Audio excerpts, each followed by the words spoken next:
Yeah, do a test quickly.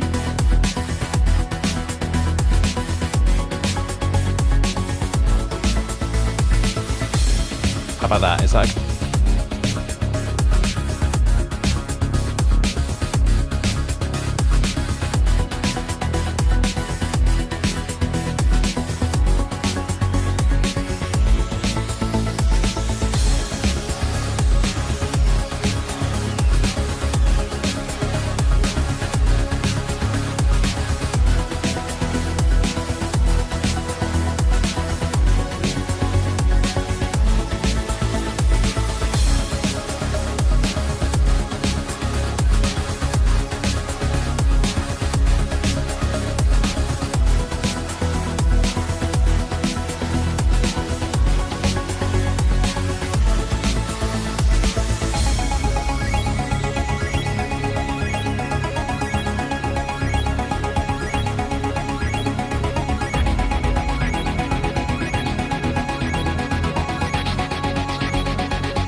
everybody, and welcome along to PSGL PSF1 Season 33. We are about to start the season, and I'm very much looking forward to what's going to happen. My name is Jess Ball, and what's not changed this season is who's joining me in the commentary box. It is Aidan Carter. Aidan, how you doing? I'm doing very well, thank you. Yeah, thank you, Jess. I'm looking forward to it. Looking forward to a really exciting season. Season 32 was really interesting, and Season 33, with all the changes that we've seen in the very short off-season, promises to be even more exciting. So, yeah, I'm really looking forward to this season. Yeah, me too. And obviously, one change for this season is the top three in the championship last season. They got moved to the PC side. I think all three of them were in F2, with one of them as a reserve. So it's pretty much an even playing field as to knowing who's going to win. And we also got the F2 champion, the F3 champion, and the F4 champion on the grid as well. One of them is a reserve, so that's exciting. Of course, we've got quite a few drive. Most of them are from F2, and half of them are from F1 from last season as well. So, yeah, I think it's the first time coming to this season not knowing who's going to be top of the pecking order. Yeah, it's definitely going to be interesting, isn't it? Because we kind of went into last season kind of knowing who the front runner is going to be based on what we saw at the end of the previous season. But like you said, all the top drivers from last season, the top three in the championship, were kind of quite a long way ahead of the rest of the field. Now that they're all gone, it's hard to say. And we saw it a lot as well last season. Of course, the overlap between F2 and F1 pace-wise was actually quite small. So I think you're going to see a lot of people that are new to the top tier that are actually going to be right at the front straight away. So yeah, it's going to be really interesting. There's not a clear favourite, which I think is for the first time in a few seasons. Which is actually really exciting. I think even more exciting than we've really seen. Yes, and you may be wondering who is in our grid for this season. Well, I'm going to be telling you who's going to be in our grid for this season. So we have got Asicombe, who is on the grid this season. He is in the AlphaTauri, and joining him in the AlphaTauri is OP Rowan. Of course, we've got the Aston Martin pairing of Stefano and Nando Jr. Nando, of course, being in F1 last season, doing a very good job, and Stefano was, of course, in F2. Of course, we've got the Shizou pairing of Jensen and Tom. Jensen was season 31 runner-up. Struggled to get up to his pace last season. Maybe with his main rivals gone, he can get back up the pecking order. We've got FVR Stefano now. There's two Stefanos, and we're going to call FVR Stefano Steph because he started the season off in F2. One of the favourites going into this race, I think, because he won the F2 race last season when we last visited Spain. And joining him in the McLaren will be Cazizzo. In the Mercedes, we got Fabio Marcados. Now, they were teamed up in the Williams last season, so they decided to upgrade, just like George Russell did, and go into the Mercedes. Now, very good at the strong half for Fabi in the first half of the season, but in the second half of the season, he struggled. Marcados, he was strong in the first half. Middle half, he was a bit weak, but his strong results towards the end of last season were very good. In the Alpine, we've got Rick, who of course did very well in the tiers below last season, as well as Orion from F2. So those two are pairing up for this season. We got Asako. Oh, well, he said Asako. I'm an idiot. In the Williams, we've got Harry 12i and the Maya. Harry obviously being in the tier below from last season, being promoted to F1. Namaya obviously being in F1 for the last two seasons. In the Alfa Romeo, we have Frankie, who promoted from F2 a few seasons ago. Was in F1 for his debut season. Didn't too bad. Got his maiden podium in Abu Dhabi, which was great to see. And obviously, we were talking about the pace difference. It was not that big. Frankie definitely showed that in Abu Dhabi last season. Then we got the F3 champion of Max with us as well, which is great to see. And then we got the halves of Deso and Kian. Now, Kian, I believe, finished third in F2 last season, got promoted, I think, from F4. And he won, I think, the F4 race last season, or was third, I can't remember. But I remember him doing very well. And I'm trying to remember who was in the Red Bull, but one of them was Volakongan, who is the F2 champion from last season. And we know how the F2 champions do here, usually pretty well. So got a lot to live up to. And then we've got our reserve drivers of Shizu Rick, who is obviously filling in today, replacing one of the drivers who can't make it. I believe it's Louis. And we've got Jerome, who is a reserve, I believe you'll see F4 champion. And then we've got OP Roby, who is your free reserve. So that's your grid for this season. Any ones that stand out, in particular the ones that maybe moved up this season? Yeah, there's definitely a lot of names to look out for, isn't there, for people that have moved up into this one for this season. It's kind of hard to say who's going to be the front runner. I think there's so many different kind of names that you could point to having really, really good seasons. I think Kian definitely one who's kind of climbed up the ranks very quickly in PSGL as of recently, so he's definitely one you've got to look out for. He could continue his rise up through the field. Harry as well, definitely one to look out for FVR. There's a lot of names, but of course we've also got a lot of good names as well coming back from the previous season that are going to do really well, that you would expect to do really well as well. You've got people like Tom, who had a pretty poor season by his own standards last season, trying to bounce back after finishing runner-up, of course, in season 31. And you've also got Asacombe, of course, who won this very race this time last season, so, and in dominant fashion. So there's quite a few people you've got to point to from moving up and returning drivers in the top division that you could look at as well. I think another one we're going to have to look out for, I think for maybe the majority of the season, is definitely Marlon. He's going to be an interesting driver to follow for the season to see if he can improve on his racecraft from last season. He had the pace all season long, he just couldn't quite get the results. So yeah, a lot of names to follow, and I think it's going to be pretty unpredictable to start this season.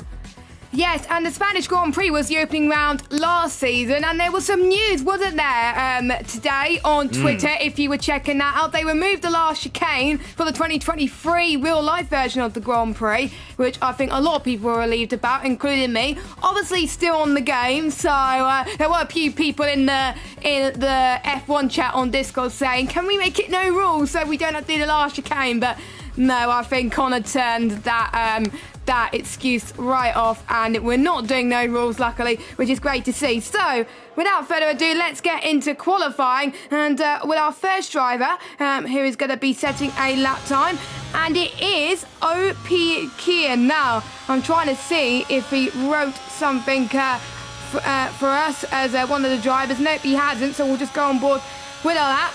You're heading past turn 3, quite hard in terms of traction, and heading towards turn 4, where we've seen quite a few overtaking. We've seen quite a few incidents last season, heading towards turn 5 and 6 as well. You're going to aiming for that right-hand curb. Obviously, the stewards are going to be keeping an eye on some of those track limits, because there's some that pretty much the game can allow you to cut, whereas the stewards will not allow you to cut, of course.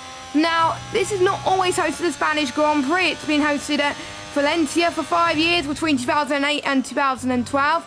You passed a newly profiled version of the circuit, which was there last year, and they raced here last season, of course, in PSGL. And there's obviously no bump past turn 12 and 13 anymore. And this is the last chicane that the drivers won't have to face on the F1 23 game. So I think we're looking forward to seeing that when that comes out. So Kian up to the line. What is his lap time going to be? A 1:16.423 for the Haas driver. We got the Aston Martin driver who is going up next, which is Nando. 1:16.4. Now the F2 pole time, if I have it written down somewhere, was a 1:16.1 was the F2 pole time, and the grid was just so close. I'm expecting the F1 grid to be close as well. Stefano, P1 at the moment, and the other Aston Martin. Where is Asacombe at the moment? He's in the pits, but his teammate Rowan, who got demoted last season to F2, back in F1 for a point to prove. He's going to come up to the line with a 1:16.8. What can the Ferrari do of... oh no, Tom's going into the pits, and it's our F3 champion from last season, Max, up to the line, 1:16.3. So he's currently provisional pole at the moment. Namaya then going towards turn 10. We'll see if he can improve on his lap time. And Aurelian comes across the line in 4. Markados 5th at the moment. Not quite the times of what we saw in F2, but obviously the track is evolving very, very quickly. Of course, with the new Williams, has the new Duracell livery bit on the car, which I really love as well. Looking forward to seeing that on the new game. But Namaya up to the line, and it is provisional pole position for Namaya. I do remember when he was in the Red Bull last season, he did very well at the start of the race.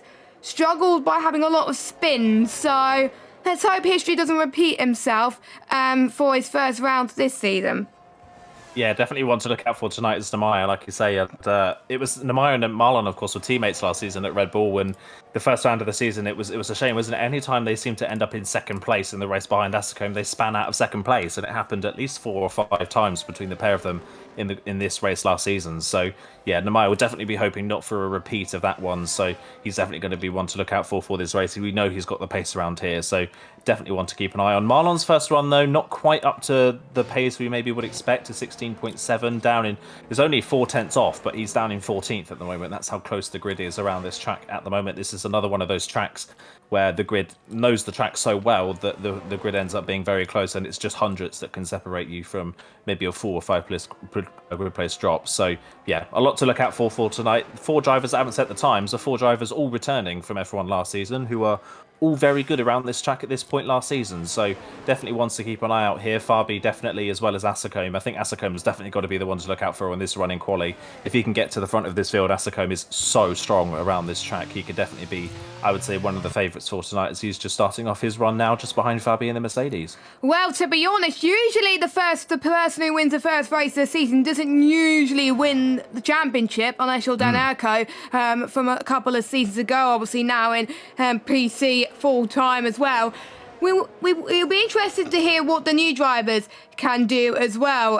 In particular, our champions, Max. I was speaking to Max earlier on today, and he really wants to fight for the championships this season. I know he's in a higher tier, but that is his main goal for this season.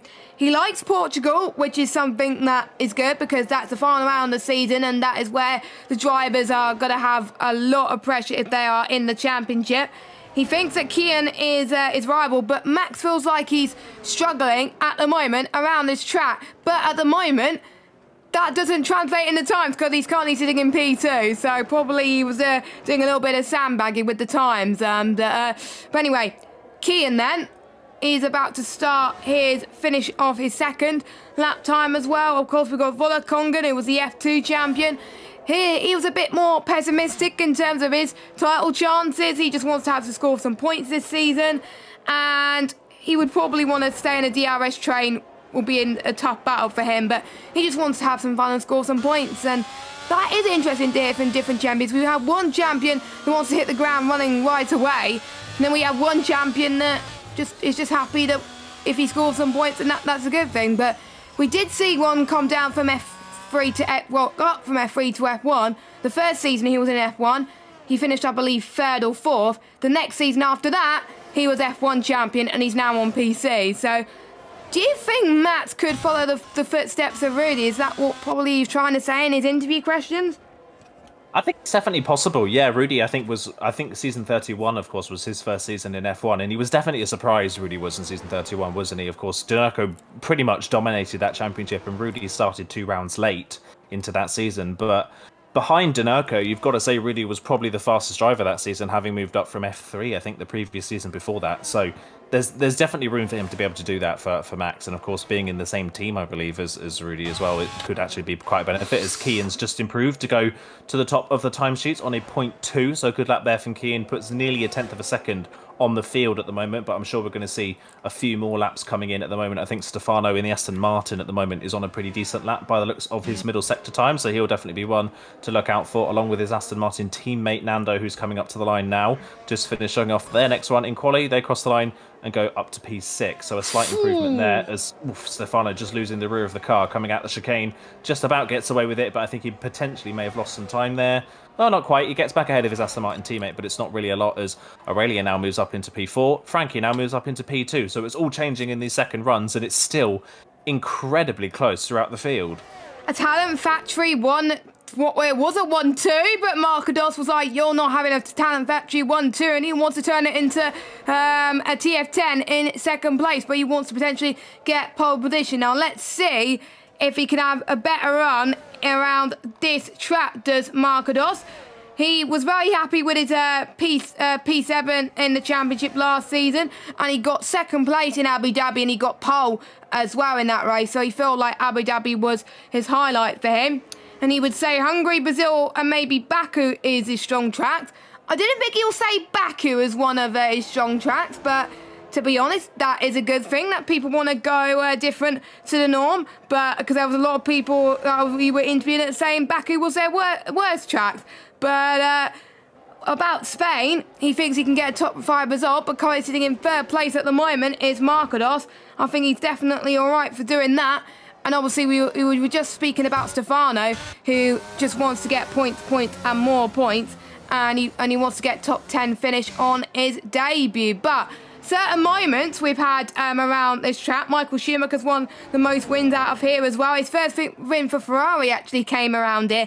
1996, which was the last Spanish Grand Prix to be affected by rain apparently as well. So it doesn't rain that much in real life. Obviously it's seen around this on this game quite a lot though. Hosts the MotoGP quite a lot around this track. So we see a lot of MotoGP races around here as well. So we've got the Maya about to start, I believe his second run. I believe there's a lot of people coming out the pit lane, so I'm guessing a lot of people want to get 4 runs in qualifying as well. So there's certain people that I wasn't expecting it to be down there. We've got the 2 Ferraris down in 15th and 16th. We've got Asapko that's not hitting the ground running yet, but he's about to start his lap. And we've got Marlon, who did well in qualifying last season, down in 18th. And we've got Kazizel struggling on his lap, only 20th so far. Yeah, definitely quite a few surprises at the back of the field. Definitely, like you say, I think the Ferraris do stick out as probably the biggest surprises at the back of the field. I think Tom, you would expect to be a lot higher up considering his performances in previous seasons of PSGL F1. I think Jensen struggled a lot last season, so it's maybe not much of a surprise to see Jensen struggling a little bit again in comparison to some other people in this field. He's about to go down another place by the looks of things, I think, as Harry goes into P16 just ahead of him. And yeah, I think Jensen actually, I think he can probably count himself maybe a little bit lucky that he's actually stayed in PSGL F1. You've got to say, with the performances he put in last season, he really struggled, especially in the second half of the season. So I think he managed to get in by the skin of his teeth. So this is maybe a bit of a break for him. And yeah, it's not paying off so far as Nemaya crosses the line and is the first person into the .1s in qualifying. So a good lap there from Nemaya on his second run in the session. And yeah, we've definitely got to keep our eye out for Marlon. P19 on the grid and P20 for Kazizel as well. Not where they're expected to be. They finished, I believe, if I'm not mistaken, I think they were 5th and 6th potentially in last season's championship, or 5th and 7th. So they were right up there inside the top 10 with many good performances. So yeah, they are way out of position. You would expect a lot more from them, as I believe we've just seen another improvement from Fabi, who's gone P5. Yeah, Fabi always likes to have a strong start of the season, but a week towards the end. So we'll see what Fabi can do as he tries to score many points this season. Let us know your predictions in the chat on who you think is going to be doing well in Spain and across the rest of the season as well. Who are you rooting for? Let us know in the comments. Don't forget you can check out our title sponsor, GT Omega. You can get 5% off GT Omega products by using the discount code PSGL, and you can click the link in the description. If you want to find out more information, use the command !GT Omega, as you can see on the screen. So check them out. Absolutely fantastic. We got our chairs for them as well, and it's very, very comfy as well. We've had those for the last few seasons. So 5 minutes left to go on the clock. Few lap times on the board. Kian, second man into the 1:16 once at the moment. We got a Red Bull up to the line now. 1:16.4 for Marlon. Not quite an improvement from him, sadly, to get into that. Vola Kongan, who's currently sitting in P8. A decent show for him as well. Only stays in 8, but he's just about to start his lap. What about the other Mercedes? Marcados, who's going for turn 10 right now. But I think there's a lot more people that are going to finish off their runs. I think I just saw now Alpine come across the line. I believe that was Aurelian, but it might have been someone else diving into the pit. No, it's Aurelian going across the line in third. Another person to 1:16 once. But Marcados then, looking good so far with his lap. Can he snitch pole position? Snatch pole position. Answer that is yes. 1:16.0. Could we see a lap in the 1:15s? Oof. It's a risk. There's definitely possible. I think we're looking at some people a bit further down who still haven't reached their potential. Deso to the line in the Haas, currently P12, goes P11 with a slight improvement there for Deso. But I think one driver to look out for is Asacombe. He was on a lap that was a 10th.5 up, as Max now goes to the top of the timesheets in the Alfa Romeo on a 16 flat. So good lap time there from last season's F3 champion. Brilliant stuff there from Max. But Yeah, I think Asacombe was on a lap that was a tenth and a half up, and he actually ended up spinning coming out of the last corner into the gravel trap. So there was definitely potentially a 16-1, maybe a 16 flat on the cards there for Asacombe. So we'll see. I think it's going to be a tough call to see if anybody can get in the 15. So we know what our PSGL F1 drivers are like in their final runs in quali. It never usually comes together, does it? So we definitely have to keep an eye on that. But yeah, some people still to set really good lap times that we know could have good pace in them. Marlon's still down in 17th. Kazizl still hasn't set a representative time in this session yet at all. So it's definitely something to look out for. By the way, I'm just looking back at last season's pole position time for PSGL F1. Asacombe was on pole with a 16.114, so we have now gone faster than last season's pole position time. But just to put into context how badly Marlon's struggling at the moment on a 16.47. Last season qualified 4th on a 16.176, so he's 0.3 of a second off what he managed to do at the same track last season. Well, there has been a few updates, obviously, since the first round last season, or maybe a lot of people have just improved at the game and with not that much of a pace difference. And it's very great to see the drivers that have been promoted from the likes of F4, F3 and F2 that are shining. And the old guards, some of the old guards are right down near the back of the grid or not improving on their times. And pretty much if they see the drivers that won in this grid last season do well, it kind of shakes them up a bit and think, hang on, I will need to potentially improve as well if I want to try and beat them as well. But obviously, we've seen people from promoted tiers do well before in PSGL F1, so it's not really that much of a difference, to be honest. But to do it on your first race and potentially get pole position on F3, it's amazing. I believe Marlon came from F3 a few seasons ago, so and he did well last season, finishing the top 10. So maybe he could challenge there. But again, like you were saying, he needs to find a few more attempts. So that is just amazing that we've already beaten the PSGL PSF1 at pole time from last season. Now, a few predictions in chat. NH Plays is predicting Markados for the championship.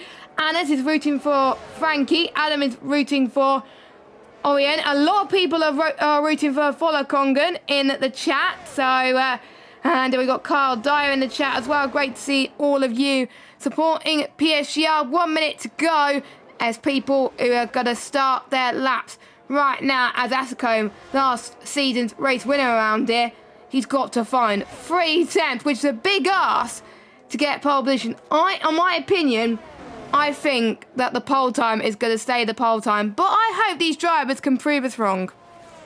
Fingers crossed they can prove us wrong. Yeah, I was just on board with Harry, who was going to be the first person to be on their final run, but he's actually spun through turn 3. So Harry's qualifying session is over and done with before it's really got going here. So 18th is the best that he can hope for. We've got 30 seconds left on the timing, by the way, and Max is not even into the final sector. So I don't quite think Max is going to make it to the line in time, potentially to start his final run. He might be right on the dot, but either way, his tyres could be a bit hot as he starts his final run in this qualifying session. I think the first person then to finish a lap in this session will be Fabi, potentially in the Mercedes. He should be the first person to cross the line. And as I say that, he spins now coming out of turn 11. So Fabi's qualifying session is now over and done with that mistake. So we've now got to look to the Alpha Tauris to be the first ones to finish. Rowan will be the first across the line. He's slightly up on his time at the moment. Frankie behind him on the road is slightly up as well. Asacombe's a 10th.5 up on his time in the middle sector, so we'll keep an eye on them. Rowan first to finish off the second, crosses the line and ends up P6 with a great final sector.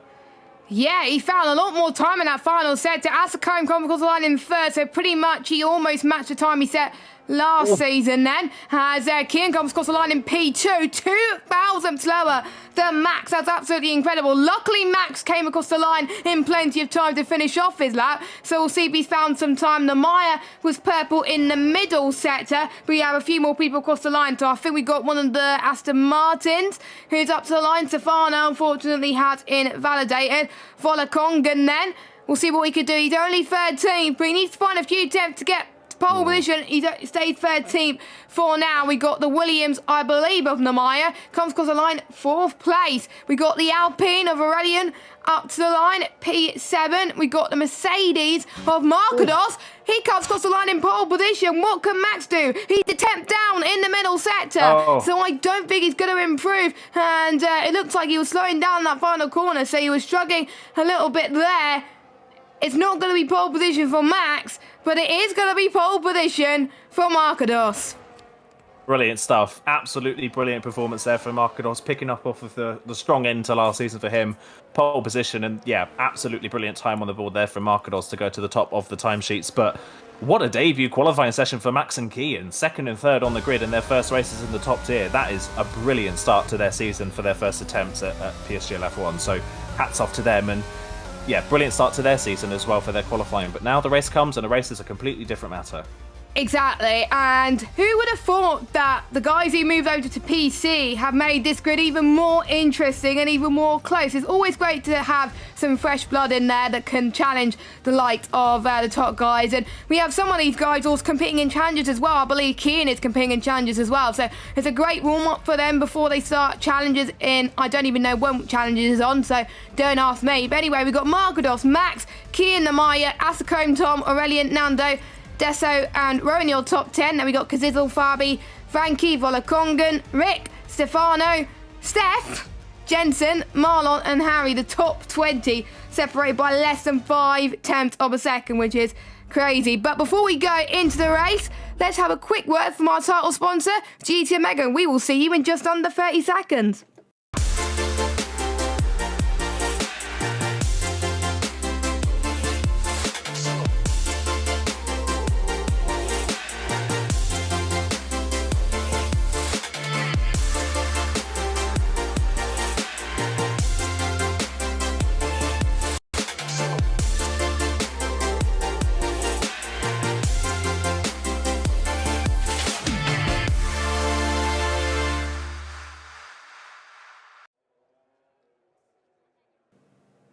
Welcome back to PSGL PSF1, the beginning of season 33, as we take you through the opening round of the championship, the Spanish Grand Prix, and we have Markados on pole position. A few surprises up there. Markados only managing to come in pole position, but Marlon only managing P18 on the grid, where his main rivals, his nearest teammate, was near the top of the standings. But can Markados turn it to a win? He hasn't got a win in PSGL F1. He got second in Abu Dhabi, he told me.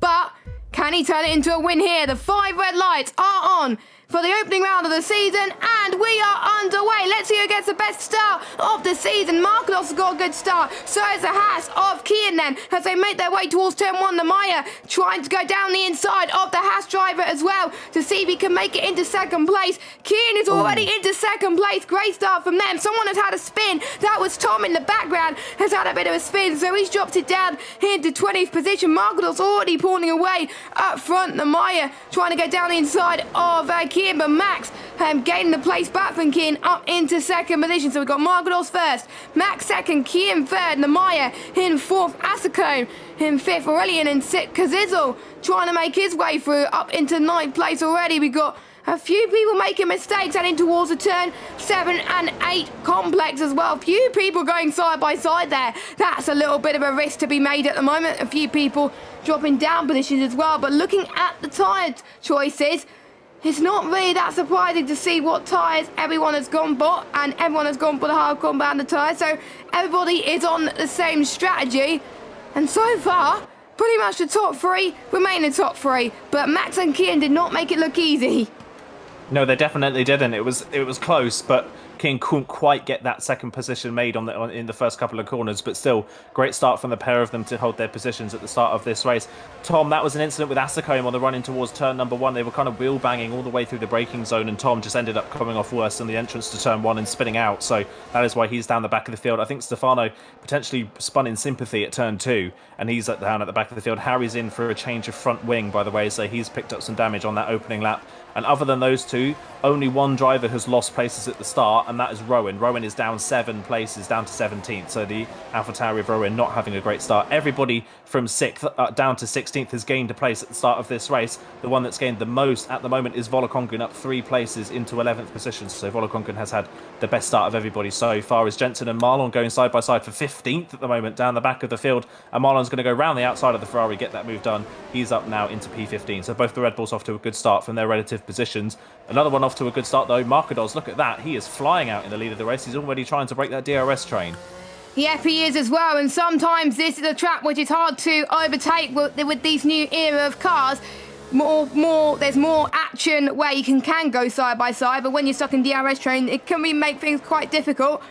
There was a few people that were saying in our interviews that the DRS trains were going to be their biggest rival for this race, which is understandable, not going to lie. So Markados picking up the pace again in the 120s at the moment with his hard compound tyre pace, which is pretty good. Harry did go to the pits, by the way. He is on a set of the medium compounded tyres, but he can go on to his self hards later on because he was already on for one lap. Everybody else hasn't pitted because they haven't got damage. Even when Tom spun, he didn't get that much damage, or it wasn't enough damage to warrant a trip to the pits then for him. We're keeping an eye on the battery as well for the drivers. I mean, quite a lot of drivers are on 60% battery right now, so a lot of people are battling early doors, and it is the first round of the season, so everyone is on an even playing field. They're all starting on 0 points.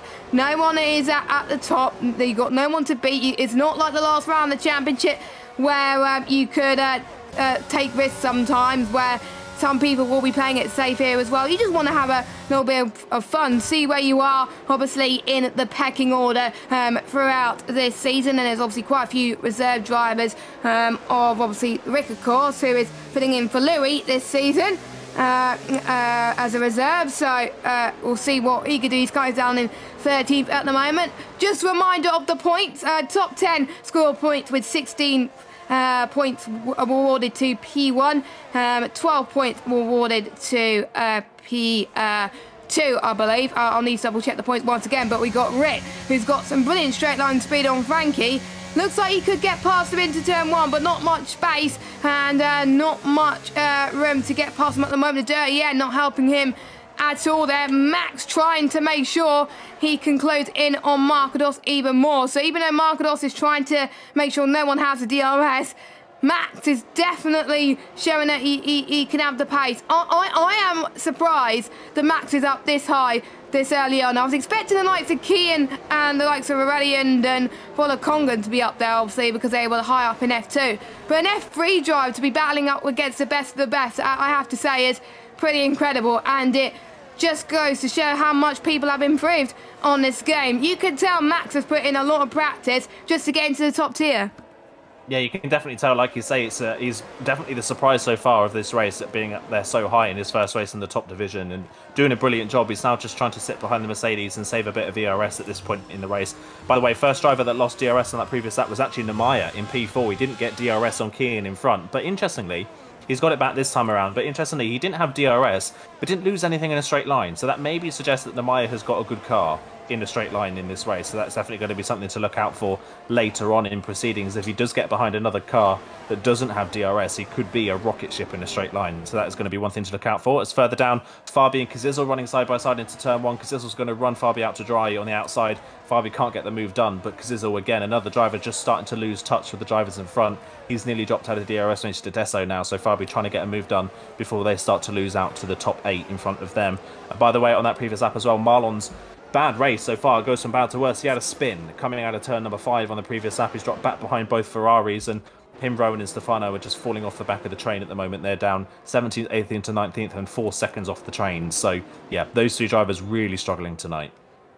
Interesting enough that Max has been doing some team events with the likes of the F1 drivers as well. So he has had a bit of practice practicing with the F1 guys that you know and love, like Ascombe as well. So probably that is why he's already used to being up near the front. So a good point from Rudy there in the chat. Nice to see the F1 champion from last season in the chat as well. Hope you're doing well. A good and valid point there as well. Sometimes you have team events, obviously, like the E-Series, which is run on Fridays, by the way. You can check that out at 7 p.m. On the PC, commentated by Joshua Davis and Dan Field. And there was a PS event in other leagues as well, where a lot of drivers have had practice. And even just being in the pretty much same team event as people the likes of Legend and Rudy and stuff like that, they can help you so much being in the same esports team, finding some setup changes, finding out ways to improve, and sometimes you will learn the best just by racing with a faster guy as well, helping each other out. And I think that's definitely what Max is doing at the moment. Learned from the experience. Obviously they're not there now, and he's got the likes of obviously Frankie in the same lobby as well. He's obviously got Kian as well to help him, obviously both in different tiers last season, but they're in racing in the same tier. I thought they would have gone in the same team this season, but they obviously gone in for different teams. But yeah, it just goes to show how maybe team events are just as important in improving your pace, because you're working together as a team to score results, and it could help you in the long run to further develop your esports career. Yeah, definitely you can, like you say, and obviously being in a team with so many teammates that have had success in PSGL, you can take tips and set up tips and on that, and even beyond that, it can be a morale thing, can't it? If you're in a team that you really enjoy being a part of, then that can boost your morale and make you want to play the game more and make you want to practice more, and that, of course, in the end will help your pace. If you're in a team you don't enjoy, if you're not in a team at all, then you don't really have that camaraderie with your teammates, and it makes you want to play the game less. So being in a team that you really enjoy and that you can get tips from just makes you stronger in all aspects. So that is definitely why we're seeing potentially a lot of these TF drivers have moved straight into PSF1 and immediately acclimatized to PSF1 very quickly. So doing a brilliant job. And I've got to say, at the moment, Max and Kian, second and third, obviously they've had experience, like you say, in team events running along these guys, but for a first time in PSF1, they are kind of outshining a lot of the returning drivers, aren't they? You've got Markados in the lead, of course, doing a brilliant job. Namaya and Asakome, fourth and fifth, of course, returning drivers from last season. Nando in P7, a returning driver as well. But kind of the rest of the returning drivers, most of them are down at the back of the field at the moment. A lot of them, aren't they? Jensen, Tom and Marlon further down the field. Stefano, of course, raced last season for a bit in the second half of the season. He's currently down in 14th. Frankie's still out of the points as well in 12th. So, yeah, a lot of the returning drivers potentially at the moment in the first race of the season being a little bit dumped by some of the new faces, which is very interesting to see. It will make this season incredibly compelling to watch, definitely. And another thing that's going to be compelling to watch, by the way, as I've looked out for what's happening pace-wise, is Asakome. On the previous lap, Asakome was all over the back of Namaya. I think Asakome is going to wait for the pit stop phase before he makes this move, but Asakome in fifth place at the moment definitely looks a lot faster than P5 at the moment, so he's going to be one to look out for. Yeah, because he's been so used to dominating around this track, dominating the race victory last season, and he has to battle for the remaining positions. But you never know, he could challenge the likes of Kian, Max and Markados for P1. You never know, maybe his race pace may be a lot better than his quali pace, but only time will tell, as we're only on lap 8 of 33 at the moment. But yeah, it's just like in real life as well. We got the change of the old guard usually. We saw like when obviously Leclerc moved to Ferrari with Sebastian Vettel as his teammate. When we started to see obviously Leclerc beating Vettel in a lot of races, I think people started to question, was Vettel really suited to Ferrari? Was Vettel washed? But Vettel was definitely not washed. It just like obviously the teams obviously were better equipped to deal with the youth that came around. Obviously Red Bull have Verstappen, Mercedes have Russell, McLaren has Norris, AlphaTauri has Tsunoda now. There's quite a few teams that have some young blood in the teams as well, and it's like this as well. PSGL has picked up the young guns to compete against the top division, and then we got some people that may not like the game as much anymore, maybe not as practiced as much as the guys that have been moved up to F1. I think the main reason why the ones who moved up to F1 are doing so well is because they're motivated to do well more. They're keen to practice, they want to show what they could do and why they deserve a place in F1. For some of these drivers who have been in F1 for years, they maybe not have much to prove because they're in F1 already. Like you were saying, obviously a few drivers got into F1 this season by the skin of their teeth. We thought they were going to be knocked down into F2, but with some drivers moving over to PC, that was little bit of obviously a saving grace as well. So yeah, just a few things to pick up there as well. And of course we saw that with Norris and Ricciardo as well. Norris beating Ricciardo in a lot of races as well. Maybe Norris was better equipped with the team, I don't know, but these tyres are going to go for a very long time. I've driven on the hards around here and they're pretty decent, so that's probably why some of them are now. I'm watching Kian's ERS, by the way. He's on 86%. Apart from Markados, Matt and Kian pretty much got all their ERS to burn if they wanted to. So if they start to get close to Markados before the pit stops, then they will be at the most advantage because they can gain a lot of speed. Let's see if Max can gain some speed here going down this start-finish straight. Not at the moment. He's just going to be patient before the pit stops.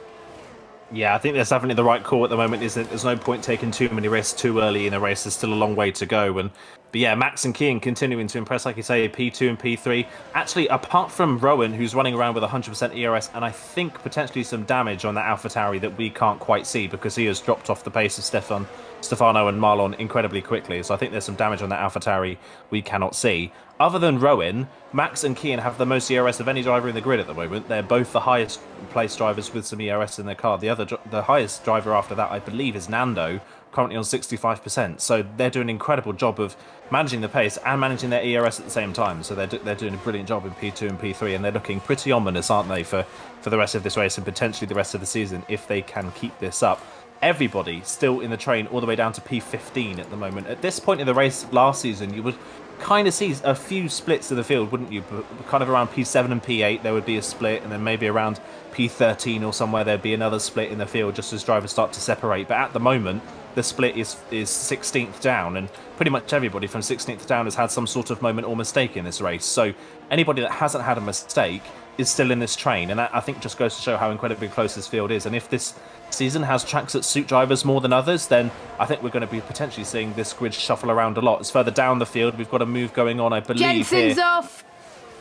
Jensen's off the road. That is such a shame. That is a real shame. At the same time as well, Rick's trying to go for a move on Frankie and towards turn one. Down the inside, there's contact between the two of them. Frankie kind of half turned into the corner, didn't quite leave Rick enough space there. Rick gets the move done. Frankie forced off the road in the process. Tom is past Stefano in the background as well, trying to get down the inside of turn 3. It's all kicking off at the back of the train now. As down the inside, Tom goes on his recovery after his early spin. He's up to 14th. Stefano down to 15th position. Rick's up to 12th. Frankie down to 13th. But I think Rick may have something to say about that move from Frankie there. I think Frankie just turned into the corner a little bit too early and ended up causing himself to go off the road. Yes, I think the stewards will be looking into that as well, because we've seen quite a few instances last season that people being pushed off the road and they were getting a time penalty because of that. There was a few that were racing incidents. Obviously, the stewards will be coming down hard on that this season. So I think, you know, you can't do that. You can't go for a move like that and expect for people to leave space at times as well. You've got to do it when it sees fit, really. And I think, obviously, Frankie losing a bit of ground, but I think Rick will definitely have something to say about that. So, yeah, we'll keep an eye on those two and see if they can be a bit, obviously, cleaner for the rest of this race. We've got a change for the lead as Max retakes the lead of this Spanish Grand Prix from well, doesn't retake the lead, he gains the lead for the Spanish Grand Prix for Marcados. And look at this, Kian has got the pace all of a sudden to try and get Marcados down the inside, maybe at turn 4. He's going to have a think about it heading through 5, but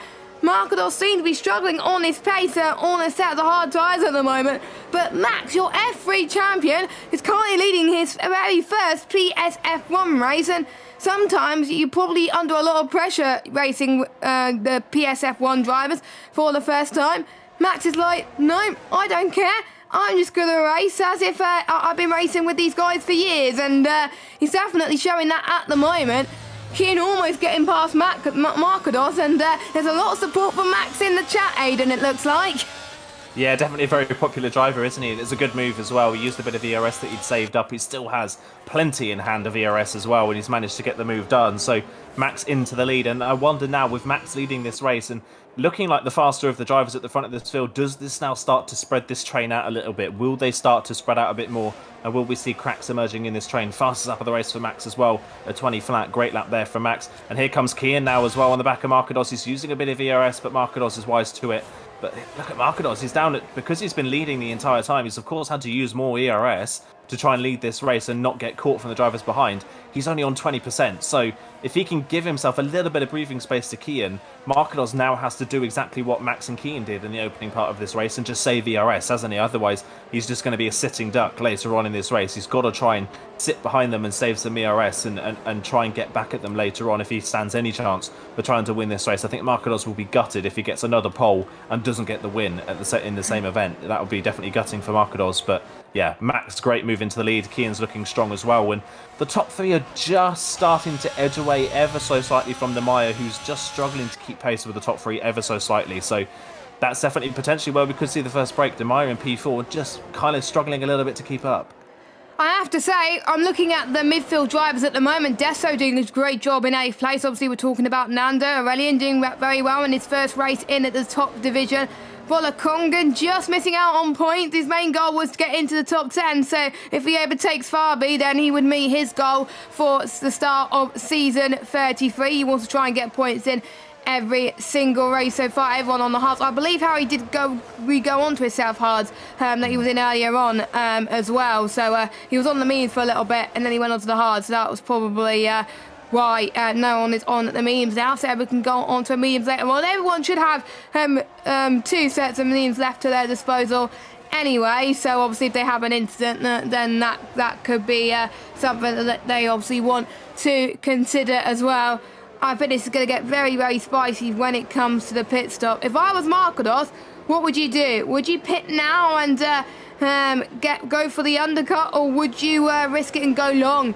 And because sometimes the overcut works a little bit better, but sometimes the tyre warm-up could be very, very difficult on this game. So a lot of things for drivers to think about, because pit stops are not as easier to think about on this game because obviously the tyre warm-up. But we will see as we head to the pit stop window in just under a few races time. A few moments time, not a few races time, but there we go. But we're about to start lap 15. Is anyone going to think about going into the pits very soon? Not yet. We're going to have to wait just a little bit for that, but we'll see if anyone is making some moves in the background. Doesn't look like it, doesn't it? Only one not in that DRS train. Here's the likes of Jensen and Rowan. We've got 2 drivers in the pits already. They've got nothing to lose. We've got Frankie and FER Steph in. So we've got Frankie in the Alpha, FER Steph in the McLaren. Then they're going to be going to 7 mediums. That is earlier than I was expecting, but they've got the most to gain from this situation, because they can see what the other drivers can do. Maybe Frankie can be a little bit of a guinea pig for his teammate Max.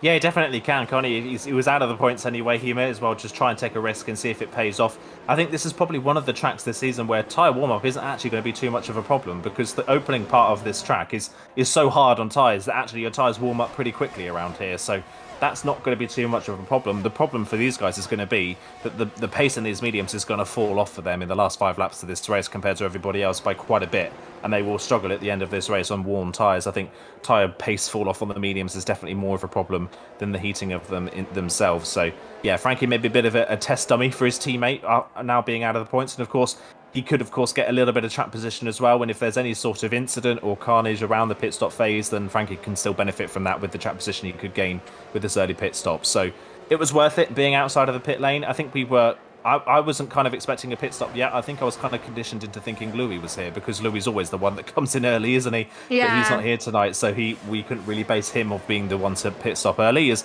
this time around, Kazizal and Volakongan are into the pit lane from 10th and 11th, so they followed each other in. And just to answer your question from earlier on about Markados, it's hard to say, really, isn't it? Because I don't think it's worth going early if you're at the front of the field, because you're just going to be a sitting duck later on in the race to somebody on fresher tyres who's managed to stay out 3 or 4 laps longer, potentially. I think if you're Markados, your best bet is probably to follow Max into the pit lane and just try and stick behind him, because if you go a lap longer, Max could undercut you to a point that you have too big of a gap that you can't catch up later on in the race. And if you go too early and then Max goes a little bit longer and has better tyres, you could just breeze past you in the second half of the race. So I think if you're Markados, the best bet here, I think, is just to follow Max in and follow his strategy. But I think Markados at the moment seems to be more worried about Keane behind the Max in front, because Keane is all over the back of that for that Mercedes. I think Kian is just saving a little bit of his tyre ready for these next couple of laps then, so maybe he would want to go long as well. We got Volakongan and Frankie in the background going side by side through turn 9 then. That is an unconventional place to go for the move then, but we've got Volakongan with the DRS then.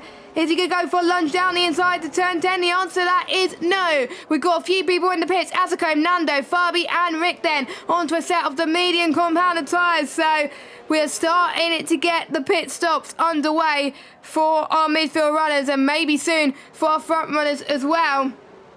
We've got a bit of traffic in the final sector as well, so we've got a big queue of cars going in into the pit lane in terms of the midfield drivers, as Frankie sent the fastest lap so far. So definitely heating there with those tyres, but Asicone being the one that comes out on top out of all the medium runners, with Nando not that far behind, so the two outplayed the guys, doing a stellar job with their pit stops, because they're not doing too bad either. We've got Volakonga and Rick going side by side. Volakonga around the outside of it, he gets past him, down up to 15 on the road then, with Rick in 16th position, but Volakonga has obviously the warmest tyres after being on for a lap longer. Here comes Kizidal and Nando. We've got lots of cars going side by side. We've got the likes of Nando and Fabi. We've got Frankie and the likes of Fabi as well, pushing themselves almost off the circuit there. Keep it clean, boys. Let's watch Frankie as we head down this back straight. Is any of the front runners gonna go into the pits? The answer to that is yes. Markados is in, Aurelian is in, Adesso is in the box. Whereas Max and Kian, the two talent factory guys, they've decided to stay out. What could this mean for those two? Markados has had to have a brilliant outlap of his life to make sure he can stay ahead of those two drivers. Yeah, it really is. And I think the one person here we've also got to watch out for is Asicone, pitted from P5. He's comfortably ahead of the rest of the medium runners. He has got plenty of free air. He is going to be someone to look out for here. He's actually going to be quite close to Markados here coming out the pit lane. He's already passed Aurelian before they get to turn 1. Markados is in turn 1, but of course he's got to warm his tyres up here. Asicone has thrown himself here into really good contention if he can get to the back of this Mercedes and potentially past him before Markados' tyres are properly warmed up. There's only 5 tenths between them, but that was the gap between Kian and Markados, and of course we know that the undercut around Spain is pretty powerful. So I think Asicone here has potentially thrown himself into a really good podium threat here as they're side by side further down. Nando and Dessa going side by side. Nando just manages to get ahead of the Haas out of the pit lane, so Nando is through and into the points once again in 10th. Dessa drops down behind. Kazizl, though, another one that benefited. He was P10 before that pit stop phase. I think he's now in a net P7, potentially higher than that, when the likes of Namaya and Tom pit. So Kazizl there, bit of an earlier pit stop, but so far for the McLaren driver, it's worked out pretty well. As into the pit lane come our two leaders and Namaya as well. Does Tom come into the pit lane? Yes, he does. Tom's in as well, and you would imagine Stefano's probably going to come in as well in the Aston Martin. So everybody in now pretty much for their pit stops in this race. Now, where are Markados and Asicone in relation to the two Talent Factory drivers? I do worry here that Max and Kian here could be passed by the pair of them. I think they can as well, so I think Markados Asicone have played this perfectly, but obviously we'll have to wait and see. So it may have strongly suggested the undercut may have worked, but very close going towards turn 1. It's closer than we thought. Matt and Kian get the race lead, and the overcut has worked, but don't forget they'll be on much cooler tyres. Markados might have the advantage here going through turn 3. The straight line speed he's got is amazing. He may go side by side heading towards turn 4. He's going to think going around the outside potentially as well, heading through 5. Oh. No, two of them made contact. Two of them made contact. That is a shame. A very risky move to be made. Asicone was like, thank you very much. You made that mistake. I'll go into P2. But yeah, that doesn't seem to affect him Max too much, because he was able to be ahead of his rivals, and he still comes across the line to be your race leader at the moment. But I'm almost certain that incident between Markados and Kian will be investigated by the stewards. What a shame for Kian. He was running so well, but he got caught up in an instant, sadly. But still a long way to go. Could be safety cars. I don't think he's got damage. Has he got damage? Doesn't look like it. So, yeah. That is a shame. I think only driver to not pit is Jensen and Harry, and they'll need to go on to a set of mediums, because there's no way those cars could get to the end of the race. But yeah, Max still leads. Asicone in second. Could Asicone get another win in Spain, just like he did about 3 months ago last season? It's on the cards now, but I think that incident there between Markados and Kian potentially, I think, has just sealed the deal for Max. Max is now 2.2 seconds up the road on fresher tyres than everybody behind him apart from Namaya. So Max here is in a perfect position to just dominate the last part of this race and cleanly win this one from the front. So that's kind of played beautifully into Max's hands. That is a real shame for Kian as well, that incident.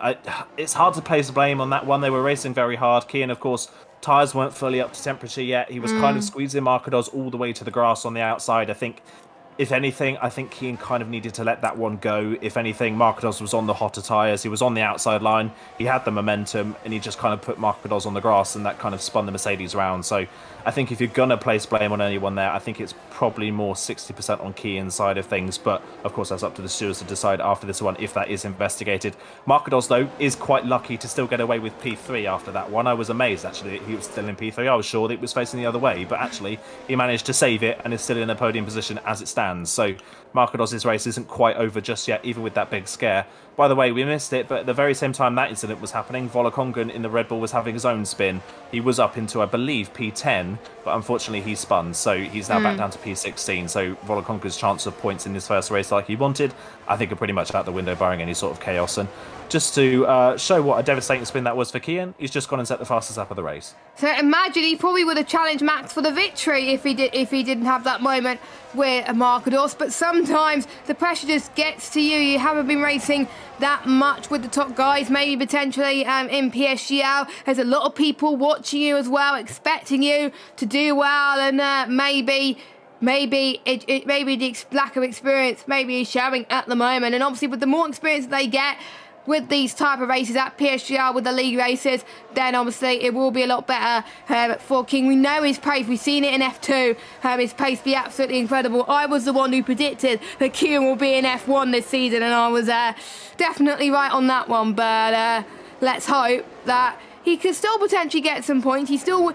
technically within that DRS trainer between 4th and 14th place. So it's not over for King at the moment. And we can see Mac already pulling that gap already, and is looking very racy on the back of Marcados at the moment. Same with the Maya as well. So the race is a bit wide open for the last spot on the podium, which is great to see as well, as we can see Asicone pulling away from Marcados. So it looks like Marcados is struggling a little bit there in that Mercedes. Aurelian doing a lot better in that Alpine, but not being able to take advantage. Obviously Aurelian got more ERS compared to Marcados. You can see he's harvesting a little bit as well.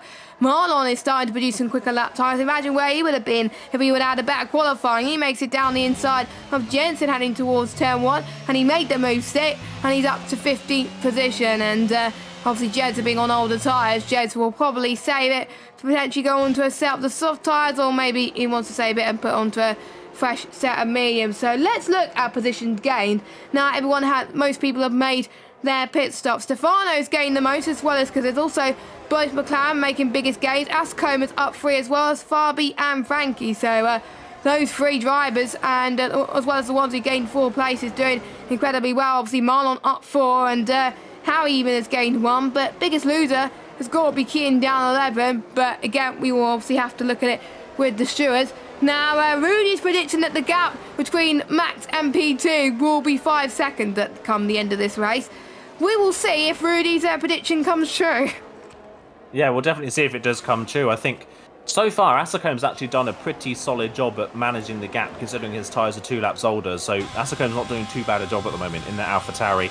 And considering he's on older tyres, he is dropping Marcados quite quickly now, actually, for that second place. So Asicombe is kind of settling into an easy P2 as it stands right now, which is a good start to his season, of course. Of course, like we mentioned earlier on, he won this race last season, and then immediately after that, his season pretty much fell apart straight away after that win in the first round of the season. So Asicombe here trying to start off good again and see if we can maintain it for the full season. But yeah, from now, it just seems to be, it's just a battle for third now, really, isn't it? I don't know. We don't know if Marcados has picked up maybe any sort of damage from that incident. I will be amazed if he got away with that without some sort of damage somewhere on that car, because that was a pretty hefty side-to-side contact he made with the Haas there at least a couple of times in that moment. So there's potentially a little bit of damage on that car. If not, he may have just overheated his tyres, and of course around a track like Spain, once they're overheating, it's pretty difficult to bring them back down again, because you don't really get a break in the corners apart from the pit straight. So Marcados potentially now just struggling on those medium tyres, and that's one thing Marcados potentially is going to have to iron out for the rest of the season. His quali pace, we know, is really strong. He showed it in the second half of last season, but the quality pace at the moment for Marcados is not quite translating into race pace, is it? He doesn't quite have the same pace in the race that he does in qualifying, so that's going to have to be something he'll iron out for the latter stages of this season if he wants to really fight for this championship. But at the moment in P3, he's okay at the moment in P3. Aurelian at the moment P4 doesn't look really anywhere near fast enough in a straight line to have a go at the Mercedes yet. So either he's waiting or he's just not got enough straight line speed to really challenge for that third place, but we will wait and see.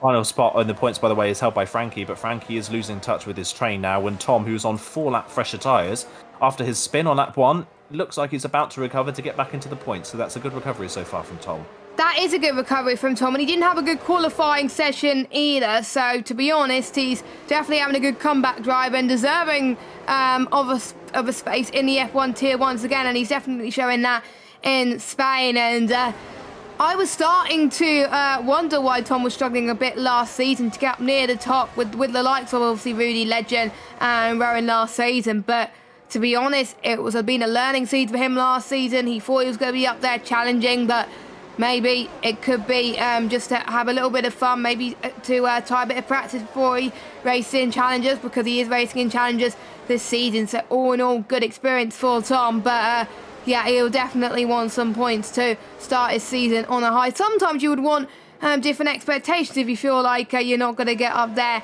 near the front straight away. That's what I do sometimes in leagues when I know that I could get up there quickly, but I just can't due to my lack of pace. So you maybe have to set your expectations a little bit low, and sometimes you may perform a little bit better with low pressure. But for some people, like Max, likes the pressure, and he definitely came into this race, I think, with the most confidence out of everybody, and I was a bit shocked to see that. But to be honest, he definitely proved me wrong, having this amazing confidence that he's showing here today as well. But Deso, I have to say, he's usually the one who's made the most mistakes in previous races, but he's definitely not showing it at the moment. Deso is in 8th position right now, still in that DRS train for the likes of 4th plate as well. Definitely showing that he deserves a full-time driver, because he was a reserve driver for the last few races of the season. He of course has better internet now, so it's great to see he has better internet. But I'm liking the new Deso at the moment. I hate him at the back, I like him in the midfield, and yeah, it's good to see him improving. Obviously he's not near the front yet, but it will take time for Deso, and it's great to see that he could challenge the lights because it's Nando. So great to see Deso fighting for the big points.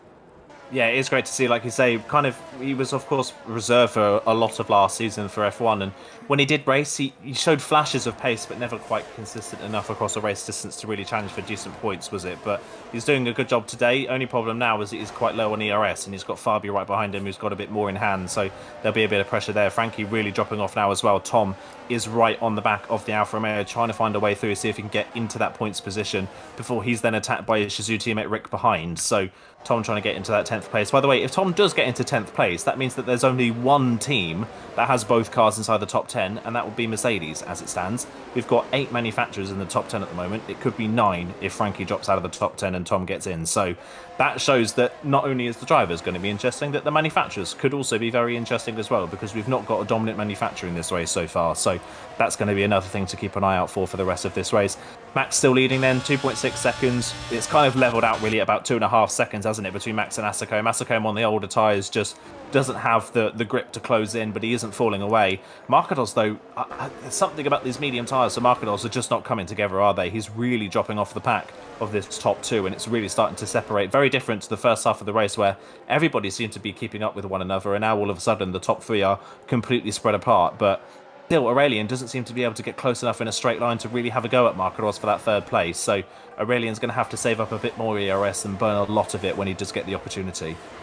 To be fair though, Aurelian will probably be happy with his performance in P4, but surely he would want to aim a little bit higher, knowing that there's a 3rd place breathing down their necks at the moment. Obviously they can't reach the likes of P2 and P1 at the moment, but surely a podium will be amazing for his F1 debut, performing very, very well in F2 last season, consistently near the front of the order in most of the races we saw in season 32 for him. So yeah, definitely finding his form in F1 already, which is great to see, of course. And Maya having a good race thus far as well in 5th position. I'm sure he'll be very happy with that. He's kept it very clean for most of this race, which is sometimes unheard of. So he wants to get off his season to a great start, which he definitely is at the moment. And maybe he can take advantage of already and not trying to get past potentially very, very soon. But we are already approaching towards the end of this race. We've seen no safety cars so far. Touch wood, but you never know, we could see things change at a drop of the hat. Pretty much the top 2 are running away with it, but we've got a massive fight for the midfield. Out of the midfield run, as Hoodiebee's going to go on the podium, yellow flag. I might have spoken too soon. We've got Harry, who's had a bit of a spin. Unfortunately, he's going to be maybe a lap down soon if he's not too careful. Very much struggling in the Williams car, unfortunately. I think him being in this top tier is harder than expected, but still got plenty of races to improve on that. Jensen finally comes in after being on those tyres for majority of this race. I thought he was going to save him and go on to some soft tyres. He is. I don't know why he wanted to do that, but there he goes. Volakonga and Stefano going for a move side by side. We're used to them fighting for positions in F2. They're fighting for positions in F1 as Stefano keeps position. Yeah, and I think, have we got a virtual safety car? Or is that just a full yellow flag? I can't actually tell what that is, but it's a virtual, I think. I think that looks like a virtual safety car. It is. I think that's because Harry has just picked up a puncture and has spun coming out of turn 9. So he's pitted for those, obviously, he pitted for the mediums at the start, pitted back onto the hards, and has just taken the hards far too long in the race and has picked up some damage. Yeah, front left puncture on that one, completely gone. So I think where he's hit the wall potentially and picked up some damage, that's just pulled out the virtual safety car. I think Max maybe saw that yellow flag come out and panicked, but actually he can breathe a sigh of relief because it's only a virtual. It's not going to close the pack up, and if it was going to become a full safety car, it would have said so by now. So I think Max can breathe a sigh of relief that that's only a virtual safety car. He's just got to make sure he doesn't speed now, and that will be him safe. Harry's into the pit lane, of course. I think would not be surprised if Harry retires. There's not really much anything he can do now. Even if a safety car does come out, he'll be a lap down.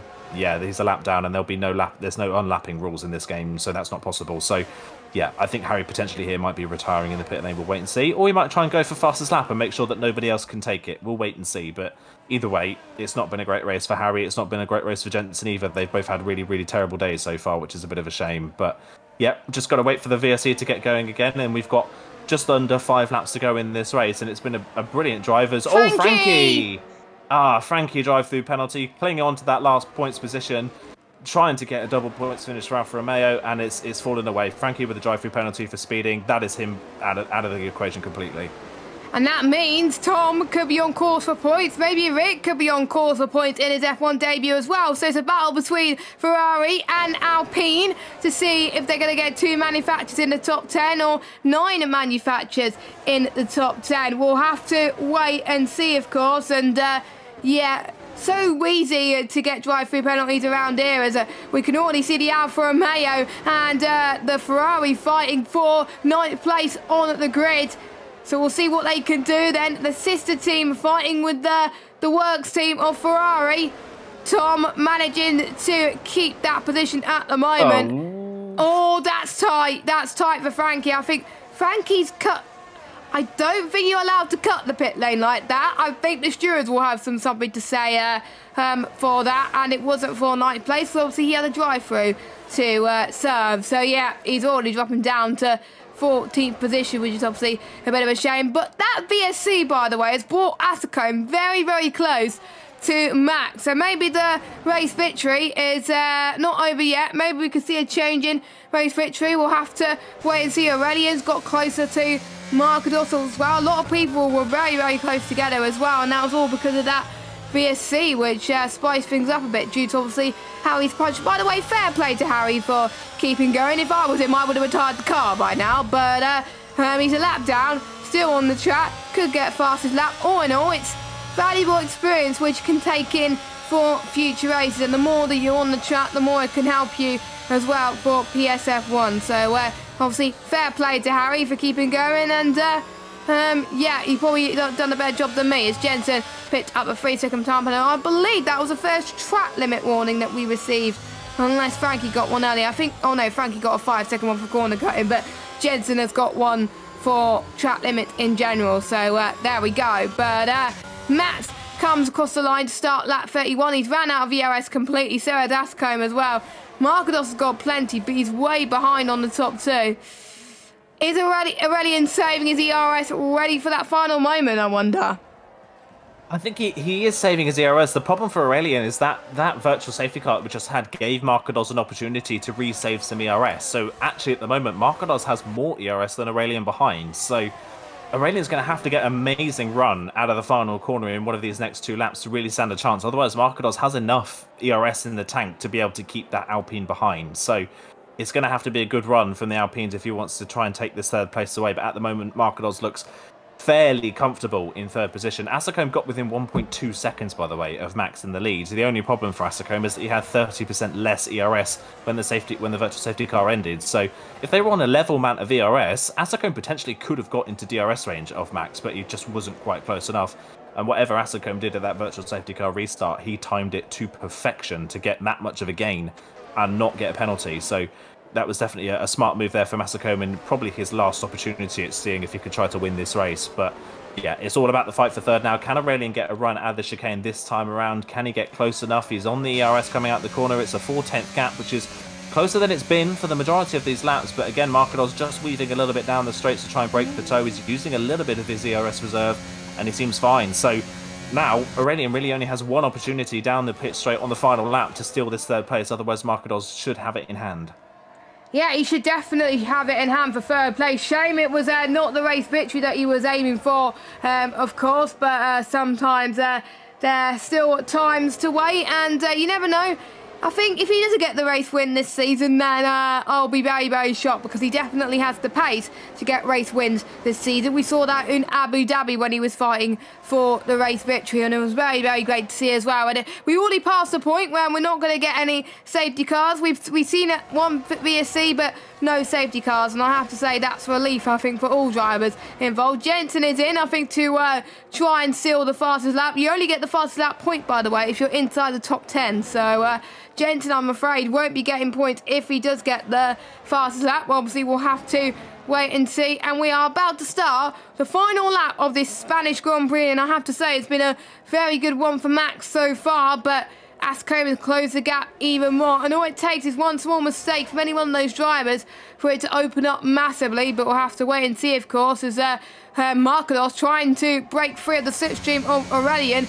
Aurelian's got some ERS then. Is he going to get past Marcados to take third place in the Spanish Grand Prix? The answer to that is no. Yellow flag. That is, I think, Frankie has had a bit of an off in sector 3, which is not good. If he was breached there a few laps ago, that would have definitely caused a safety car, but at least he's back on the road for the final part of the lap. Luckily, he's not a lap down, I don't think, so he's obviously able to keep going. His DRS train is still obviously growing and growing as well, so anything can happen. The next opportunity to overtake will be around about turn 9 area as well, turn 9, turn 10, where we can see the best moves, and I absolutely love moves being made there as well, as we can see Namaya actually closing in on Aurelian then. So who's going to make the move first? Who is going to blink?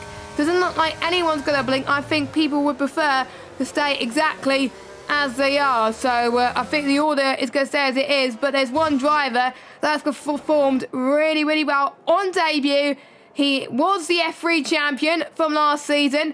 We had doubts on when he was going to deliver in the top tier right on cue, but he proved his doubters wrong. He wins in his debut in PSF1 and takes the championship lead in the top tier on PlayStation. Fantastic. Asakone P2, Marcados third, Aurelian with a superb debut in F1 in fourth. You'll be happy with that. Namaya in fifth, Nando in sixth, Khalil seventh, Deso with a strong performance in eighth, Fabi in ninth, and Tom rounds up the top 10. And I'm just trying to see.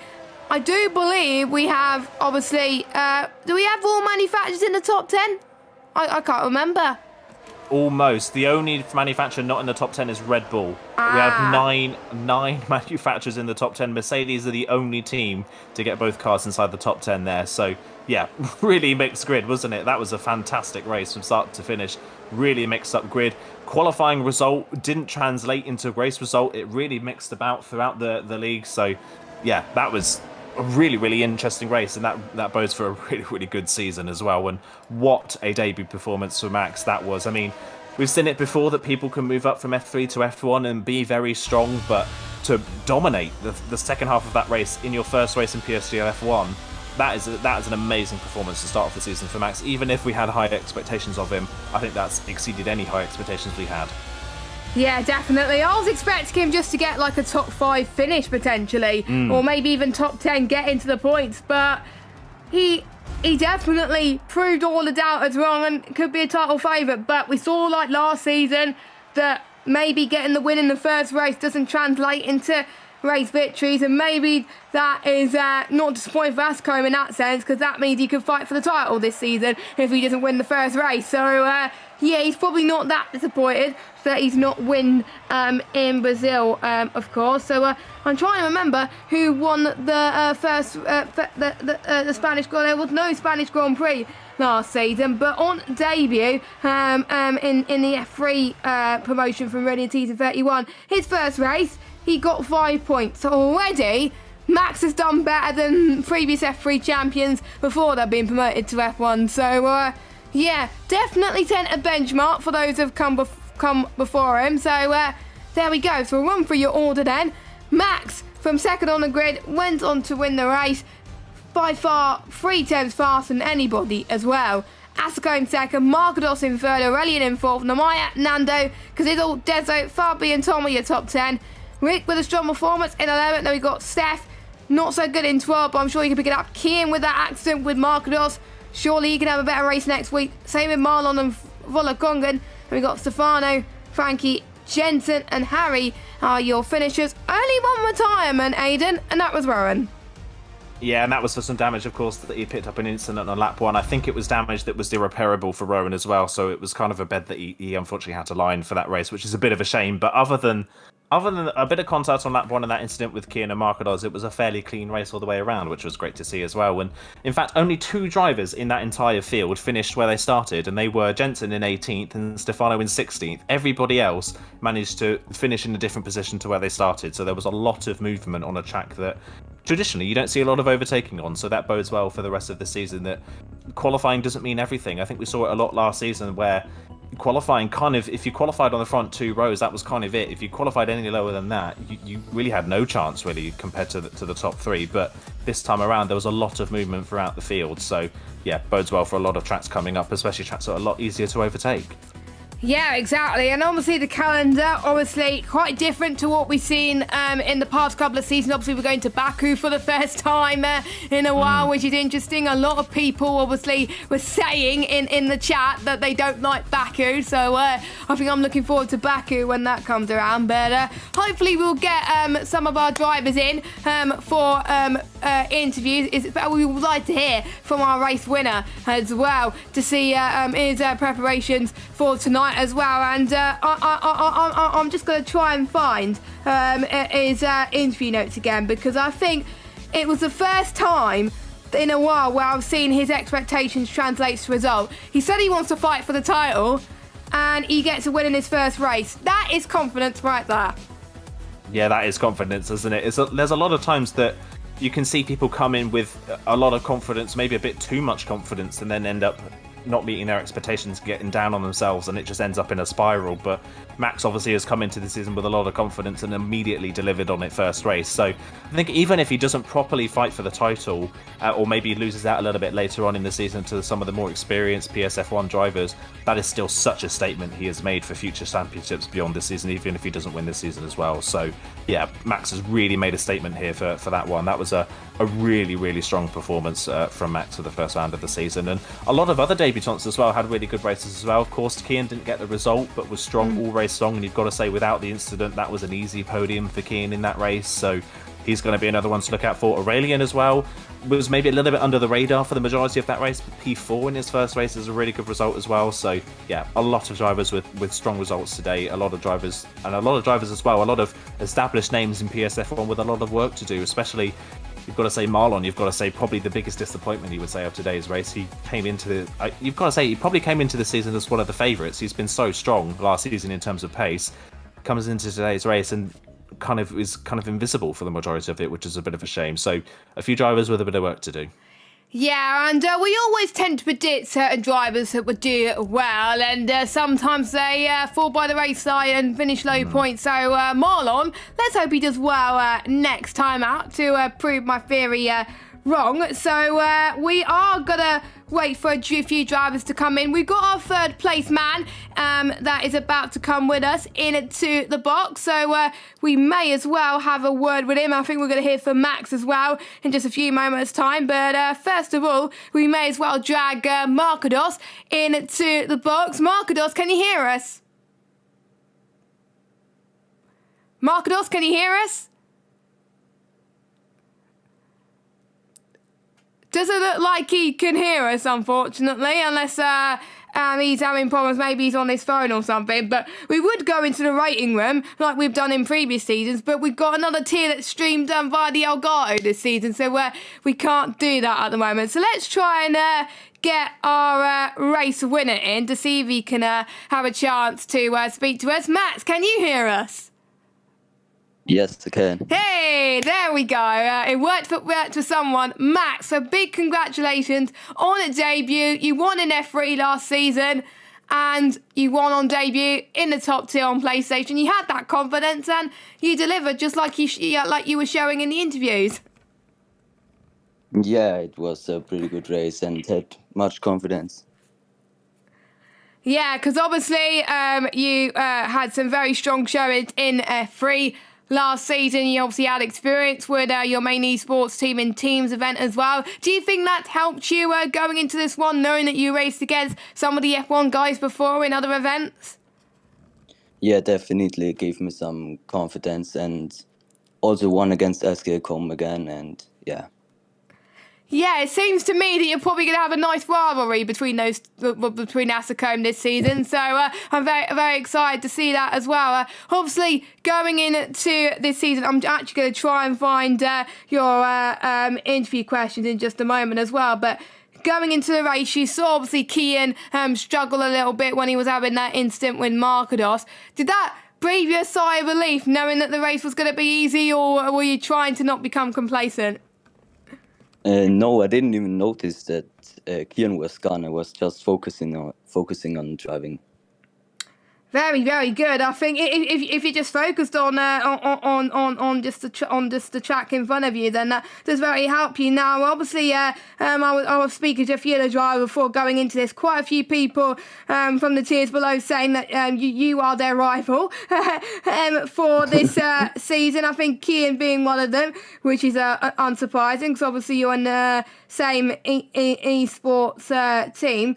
I thought I could try and find your questions, but I can't seem to find your questions. I might have not forgot to bob. There we go. So obviously we had 4 wins in a row last season. You're so confident about going for the championship that your favourite track is Portugal. Why do you think your favourite track's Portugal, do you think? I don't know. I had just 3 league races in 3 weeks, and I just practiced straight for that in 3 weeks, and yeah, found really good pace. Yeah. Yeah, and your expectation for tonight, you were like, not my best track, hoping for top 5. Well, you definitely got better than the top 5 already, so big congratulations. Obviously, I was about to ask the next question, but I know Aiden's going to answer it, so I won't spoil Aiden's thunder. So Aiden, over to you. What was your question for our race winner? Congratulations, Max, on your first win in your first race in PSF1. A couple of questions for me, actually. So, first question for myself. Obviously, we've mentioned Asacombe as potentially a rival going forwards. Kian, of course, has mentioned as well, of course, being a TFT mate of yours, being a rival. Is there anyone else in the championship you're looking at as potentially being a threat for the title this season? Yeah, definitely Markados, maybe. He showed some great pace again today. And yeah, everyone can win the championship here. Everyone has great pace. Yeah, it's incredibly close this season. Like you say, it's it could be very close. There could be a lot of challenges. And the question that Jess was saving for me next round is Singapore. Next time out, how are you feeling about Singapore? Is it a track you enjoy, or is it a track that you're not too familiar with? I haven't really done it on this game, but last game it was a really good track for me. So yeah, looking forward for it. Well, that's definitely ominous, isn't it? You said tonight wasn't a great track for you, and you dominated the race, so that's a bit ominous if you enjoy Singapore. But yeah, congratulations for tonight. Absolutely brilliant result to start off the season. Thank you. There we go. So hearing from our race winner then, Max, and it was great to hear him, obviously, for the first time. Obviously, he was downplaying a bit of expectations for the race. He was a bit confident going into the championship, at least, and sometimes that's all you got to do in a way, in terms of obviously downplaying your expectations. I am expecting Max to obviously win the race next week, joking. But I'm expecting a lot more people to, I think, challenge for Singapore. The grid is so close.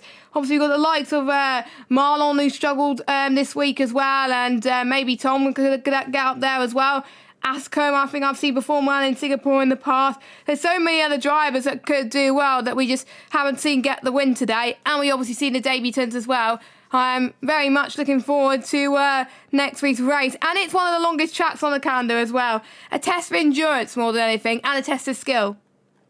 Yeah, definitely a test of skill and endurance. Like I say, a test of endurance for our voices as well, to see how interesting that race is going to be with how long it is. But yeah, it's going to be interesting, isn't it? Singapore is very different to Spain. It's two very different tracks to start off the season. It's obviously a street circuit, one of the only street circuits on the calendar we've got this season. It's going to be very, very interesting to see how these drivers cope with it. We saw the field tonight is, especially in qualifying, was very close, and qualifying around Singapore is kind of everything, really, isn't it? You need the track position at Singapore, so we could see a completely different grid and a completely different winner next time out. We shall wait and see. But yeah, Max came into it with a lot of confidence in himself, didn't maybe show everybody else's confidence, downplayed it a little bit, and ended up throwing a spanner in the works in the first round of the championship. So yeah, Max is going to be really interesting going forwards. But like he said as well, there's a lot of people in this championship that could have good seasons. Asakome's off to a good start, so is Markados as well. So, and they'll be wanting to bounce back from fairly low seasons by their standards last season. So yeah, there's going to be a lot of things to look forward to coming up in this championship, and Singapore is going to be, I think, a very interesting race.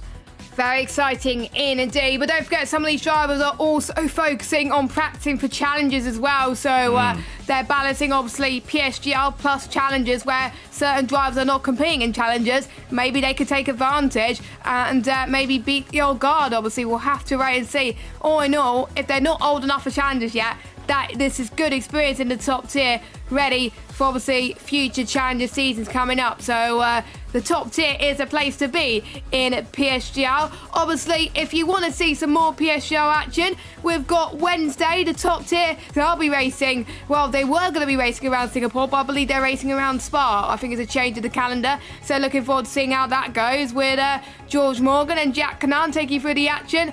Then we start the Singapore action with the lower PC tiers from F2 to F6 being streamed. And then we got myself and Aiden take you through the action on Monday. Before we go, any final words? Not much to say, really. Really interesting first round of the season. I think it's shown a different pecking order than we were maybe expecting. So, yeah, season 33 is going to be really, really exciting. Yes, thank you guys so much for watching. Check out our sponsor as well, GT Omega. 5% off GT Omega products by using the code PSGL in description. Also, make sure you check out Grid Arrival, who is back as our sponsor this season, to check out the F1 2023 Fantasy League. Also, check out SimStaff newsletter. And yeah, that's it for the sponsors. We'll leave you with our title sponsor to round off the stream. Have a good evening. We'll see you in 7 days' time for the Singapore Grand Prix. Until then, bye-bye.